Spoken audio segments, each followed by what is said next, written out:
네, 안녕하세요. 축구생각입니다. 토요일에 있는 프로토 총 7경기 준비를 해왔고요. K리그 그리고 라리가 경기들로 구성이 되어 있습니다. 우측에 있는 메모장 같은 경우에 과거 동일 배당 기준으로 국내 배당과 해외 배당에서의 승무표 확률이고요. 좌측에 있는 인플레이 게임 한 번씩 가입 부탁드리고요. 가입하실 때 추천인 링크 입력해 주시면 많은 상당의 포인트가 지급이 됩니다. 그래서 고정 댓글로 추천인 남겨 놓도록 하겠습니다. 자, 1번 경기부터 말씀을 드리겠습니다. K리그 경기부터 말씀을 드리겠습니다. 자, 일단은 전북대 서울의 경기부터 말씀을 드리겠습니다.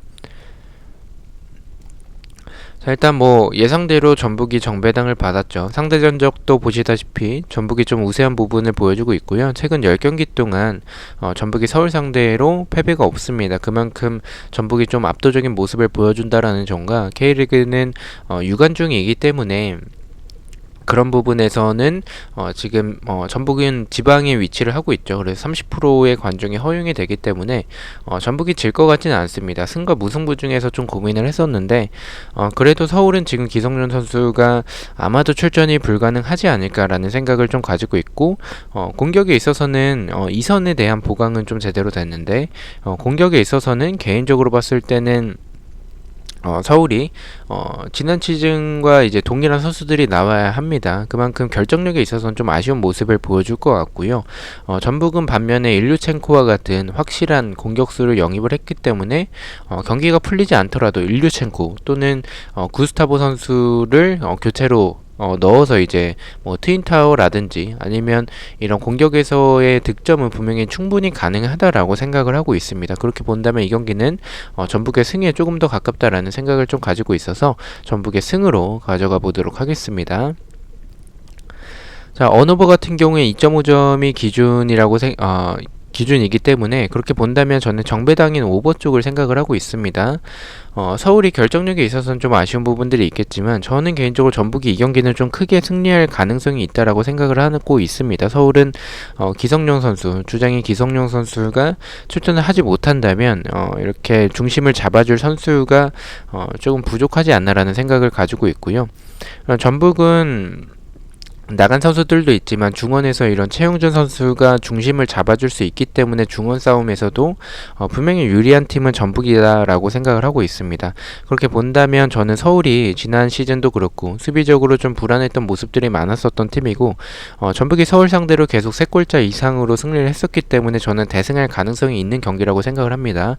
전북이 선제골을 넣게 되면 서울은 무너질 가능성이 커서 저는 이 경기는 조금 더 오버에 가깝지 않을까라는 생각을 가지고 있어서 오버 쪽으로 말씀을 드리겠습니다. 핸디캡 같은 경우에는 말씀드렸다시피 전북이 좀 크게 이기는 경기가 될 것으로 생각을 해서 전북의 핸디캡 승리, 마인승을 생각을 하고 있습니다. 자, 이번 경기 말씀을 드리겠습니다. 전남 대 아산의 경기고요. 배당적인 확률은 무승부와 패 쪽을 가리키고 있습니다. 저는 이 전남이 아산 상대로 지난 시즌 좋은 모습을 보여줬었지만 개인적으로는 좀 이변을 생각을 하고 있습니다. 아산이 일단은 보강 자체가 좀 괜찮게 된 팀이고요. 반면에 전남 같은 경우에도 보강은 그래도 어느 정도 좀 되긴 했지만 개인적으로 에르난데스 선수가 나갔다라는 점에 있어서 좀 아쉬운 모습이 있다라고 생각을 하고요.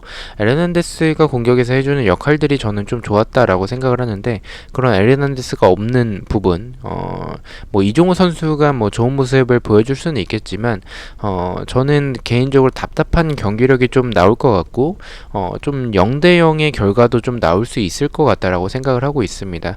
배당도 어느 정도 좀 높게 책정이 된 그런 경기라서 아산이 보강이 잘 된 그런 상황에서 전남 상대로 승리하기는 전남이 수비적으로는 좀 단단한 팀이라고 생각을 하고 있기 때문에 저는 이 경기는 무승부가 가장 좋은 적합하지 않을까라는 생각을 가지고 있어서 무승부로 말씀을 드리고요.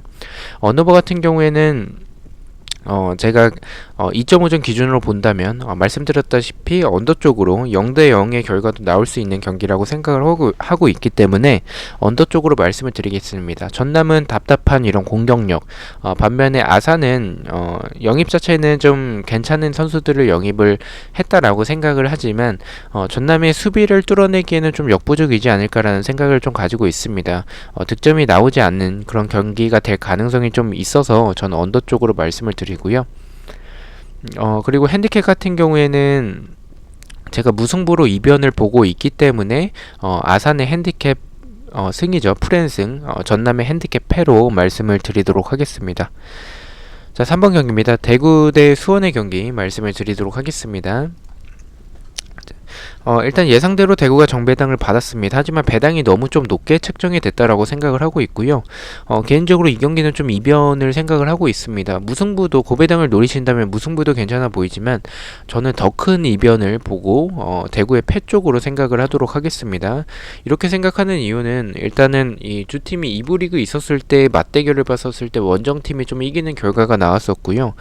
대구가 홈이긴 하지만 그래도 지금 에드가 선수가 출전이 불가능한 상황에서 결국엔 세징야 선수가 이 뭐 제로톱 또는 뭐 박기동 선수가 나올 수도 있겠죠. 하지만 이런 대구의 이 공격을 담당했던 세징야와 에드가 그리고 김대원 선수 이 세 명의 라인에서 지금 남아있는 게 세징야죠. 김대원은 이적을 했고 에드가는 부상이기 때문에 세징야가 이끌어줘야 하는데 수원FC 입장에선 세징야만 잘 막아내면 오히려 저는 역습에서 저는 수원이 해볼만 하다라고 생각을 하고 있습니다. 수원이 물론 두 명의 에이스 선수가 이적을 한 부분은 아쉽지만 그래도 전체적인 보강 이선도 그렇고요, 수비적으로도 그렇고 공격적으로도 그렇고 전체적인 보강이 좀 잘 됐다라고 생각을 합니다. 그래서 이런 두 팀의 모습을 봤었을 때는 저는 수원이 좀 이변을 만들어낼 수 있지 않을까. 또한 K리그라는 점에 있어서는 저는 이 첫 번째 경기 중에 큰 이변 한 경기쯤은 나올 것 같다라고 생각을 합니다. 그렇게 본다면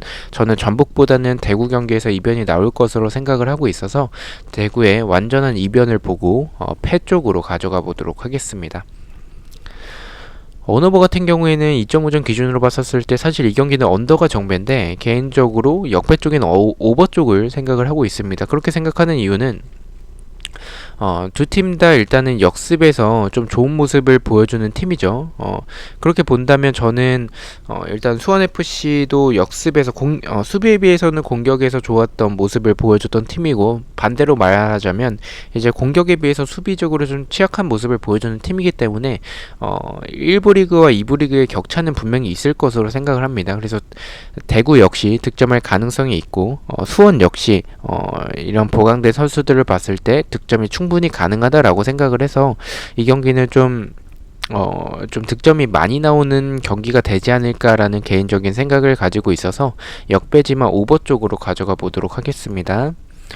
핸디캡 같은 경우에는 제가 대구의 패로 이변을 보고 있죠. 그래서 대구의 핸디캡 패배, 수원의 프랜승으로 말씀을 드리도록 하겠습니다.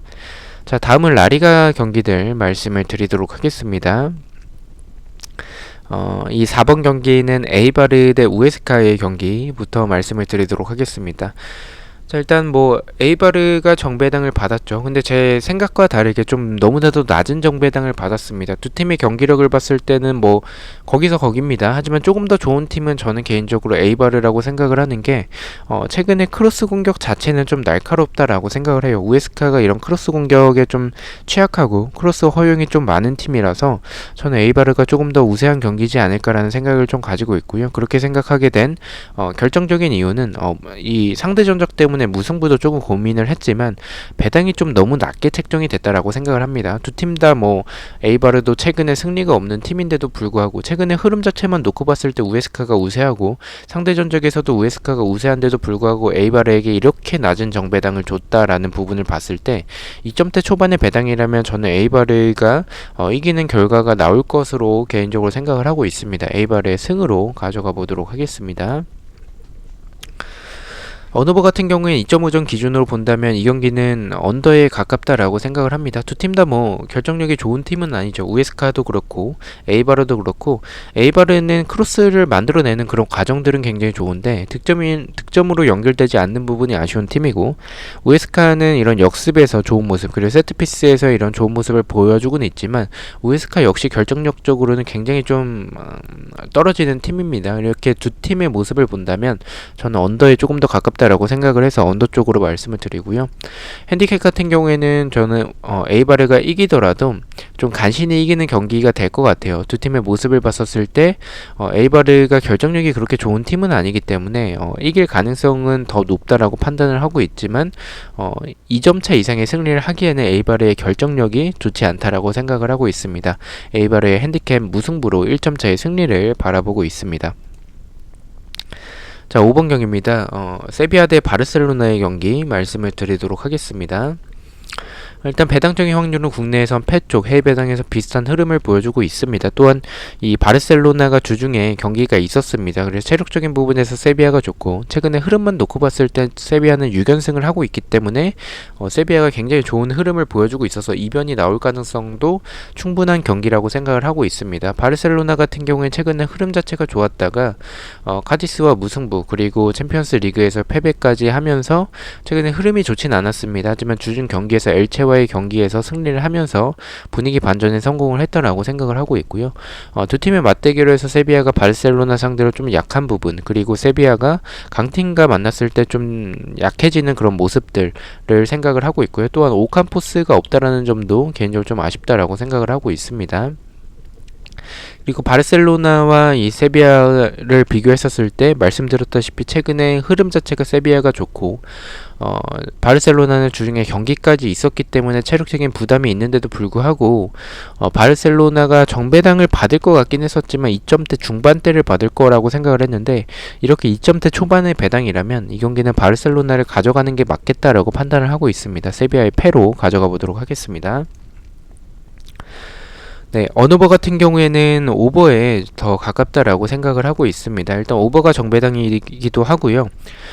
두 팀 다 일단은 수비적으로 봤을 때 바르셀로나도 피케가 복귀를 하긴 했지만 아라우오 선수가 결장 예정이기 때문에 그 부분에 있어서는 최근에 흔들리는 수비를 보여주고 있는 바르셀로나고 이 세비야 같은 경우에도 수비적으로 단단한 팀은 아니라고 생각을 하고 있습니다. 그래서 두 팀 다 수비적으로 불안한 상황에서 공격적으로는 두 팀 다 최근에 좋은 모습을 보여주는 팀들이기 때문에 언더도 약간 끌리긴 하지만 그래도 오버가 더 가깝다라고 생각을 해서 오버 쪽으로 말씀을 드리도록 하겠습니다.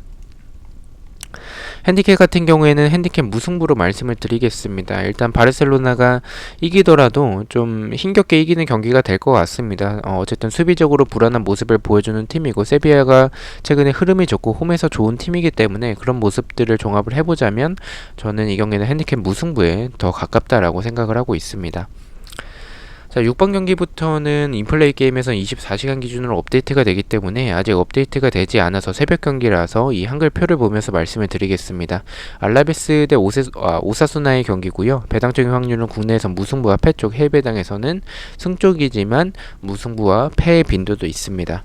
알라베스가 일단 정배당을 받은 경기고요. 저는 개인적으로 좀 이변을 생각을 하고 있습니다. 두 팀의 경기력을 봤었을 때 알라베스가 일단 홈에서 좋은 팀이고 오사수나가 원정에서 좋은 팀이라는 점 때문에 약간은 불안하긴 하지만 그래도 최근에 보여주는 경기력에서는 두 팀의 모습을 봤었을 때 오사수나가 더 우세하다라고 생각을 하고 있습니다. 또한 이런 상성에서 알라베스는 역습에서 좋은 팀인데 분명히 상대가 오사수나이기 때문에 약간은 공격적으로 나올 가능성이 큽니다. 그렇게 본다면 라인을 낮게 가져가는 팀이 아니라서 알라베스가 그런 상황에서 공격적으로 좀 나온다면 뒷공간에 대한 불안함을 보여줄 것으로 생각을 합니다. 오사수나가 저는 충분히 노릴 수 있다라고 생각을 해서 저는 이변을 보고 알라베스의 패로 가져가 보도록 하겠습니다. 언오버 같은 경우에 이 경기는 사실 언더가 정배인데 개인적으로 역배로 오버로 생각을 하고 있습니다. 그렇게 생각하는 이유는 알라베스가 말씀드렸다시피 이변으로 이제 선제 실점을 하게 되면 라인이 높아져 있는 상황에서 선제 실점을 하게 되면 라인을 더 높일 가능성이 있다라고 생각을 합니다. 그렇게 본다면 오사수나가 또 역습으로 또 뒷공간을 노리는 모습들 오사수나의 선수들에서 공격진의 개인 능력은 굉장히 좋기 때문에 저는 이런 추가적인 득점이 가능하다라고 생각을 하고 있어서 저는 좀 역배지만 오버 쪽으로 생각을 하고 있고요. 핸디캡 같은 경우에는 제가 패로 알라베스의 패로 이변을 보고 있기 때문에 알라베스의 핸디캡 패로 말씀을 드리도록 하겠습니다. 자, 마지막 경기입니다. 헤타페 대 발렌시아의 경기 말씀을 드리도록 하겠습니다. 배당적인 확률은 일단은 비슷한 흐름을 보여주고 있고요. 일단은 헤타페가 4연패를 하고 있습니다. 연패가 좀 길다라는 점에 있어서 일단은 이 경기를 발렌시아가 이기기에는 원정에서 좋지 않은 팀이고, 헤타페는 반면에 홈에서 좋은 팀이기 때문에 헤타페가 5연패는 하지 않을 것 같다라고 생각을 하고 있습니다. 그래서 헤타페 사이드로 보고 있고, 승과 무승부 중에서 고민을 했지만 일단 헤타페가 보여주는 최근의 경기력이 그다지 좋지 않고, 반면에 발렌시아는 지난 경기 좋은 모습들이 있었습니다. 그래서 지난 경기만큼의 이런 경기력을 보여준다면 발렌시아가 무승부까지 만들어낼 수 있을 것으로 생각을 하고 있습니다. 발렌시아의 승을 보진 않는 부분은 말씀드렸다시피 헤타페의 연패가 길다라는 점과, 그리고 발렌시아가 수비적으로 봤을 때 크로스 상황에서 노마크 하는 그런 모습들, 그리고 압박에 고전하는 모습들이 있는데 헤타페는 압박이 좋은 팀이 있죠. 그리고 또 공간에 대한 불안함을 가지고 있는 발렌시아라서 저는 발렌시아가 이기기에는 좀 어려운 경기라고 생각을 하고 있고, 무승부가 가장 적합할 것으로 생각을 하고 있습니다. 언어버 같은 경우에는 언더 쪽으로 말씀을 드리겠습니다. 두 팀 다 결정력에 있어서는 최근에 뭐 그다지 좋지는 않습니다. 발렌시아가 지난 경기 득점을 만들어냈긴 했지만, 그래도 이런 결정력에 있어서는 찬스들에 비해서는 굉장히 좀 아쉬웠다라고 생각을 하고 있고요. 헤타페는 이번 시즌 결정력에 있어서는 굉장히 좋지 않기 때문에 저는 언더에 가깝다라고 생각을 하고 있습니다. 핸디캡 같은 경우에 제가 무승부로 이변을 보고 있기 때문에 헤타페 핸디캡 패로 말씀을 드리도록 하겠습니다. 자, 이렇게 7경기 공유를 드렸고요. 1번 경기부터 가장 추천을 드리는 픽을 말씀을 드리겠습니다. 1번은 전북현대의 승리, 2번은 전남의 언더, 3번은 대구의 핸디캡 패배, 4번은 에이바르의 언더, 5번은 세비야의 오버를 가장 추천을 드리고요. 6번은 알라베스의 핸디캡 패배, 7번은 헤타페의 언더를 가장 추천을 드리도록 하겠습니다. 자, 이렇게 7경기 중에서 제가 3개의 픽을 가져와 봤습니다. 첫 번째 픽이고요. 주력 픽입니다. 가장 안전하다라고 생각을 하는 픽입니다. 일단 제 픽들은 참고만 해주시고요. 최근에 이 적중률이 그다지 좋지는 않습니다. 그래서 앞서 보여드렸던 픽들 중에서 이 좋아 보이는 것들을 골라 가셔서 조합을 하시는 것을 개인적으로 추천을 드리고요. 제가 조합을 그렇게 잘하는 편은 아니기 때문에 참고만 해주시면 좋을 것 같습니다. 첫 번째는 전북현대의 승리, 두 번째는 전남의 언더로 이렇게 K리그 조합으로 가져와 봤습니다. 좌측이 배트맨이고 우측이 이제 인플레이 게임입니다. 좌측의 배트맨에서는 2.3배당을 받았고요. 우측의 인플레이 게임에서는 동일한 경기를 가져갔을 때 2.63배당으로 0.33배당이 높은 것을 확인하실 수가 있습니다. 그만큼 배당이 좋기 때문에 한 번씩 이용해 보시는 것을 추천을 드리고요. 자, 두 번째 픽은 부주력이지만 그래도 안전해 보이는 픽들을 가져와 봤습니다. 첫 번째는 에이바르의 언더, 두 번째는 세비야의 오버, 세 번째는 헤타페의 언더로 언오버 조합 으로 가져와 봤습니다. 자, 마지막 픽은 고배당 픽이고요. 이 금액도 굉장히 소액으로 가져가기 때문에 이렇게 참고만 해주시면 좋을 것 같습니다. 첫 번째는 전남의 무승부, 두 번째는 대구의 패배, 세 번째는 헤타페의 무승부로 약간 무자비 형식의 이런 조합으로 가져와 봤고요. 좀 위험 부담이 좀 높기 때문에 만약 따라오신다면 소액으로 가져가시는 것을 추천을 드립니다. 이렇게 토요일 경기들을 마치고요. 저는 일요일 경기들로, 프로토 경기들로 다시 찾아뵙도록 하겠습니다. 시청해주셔서 너무나도 감사드리고 구독과 좋아요 너무나도 감사합니다. 감사합니다.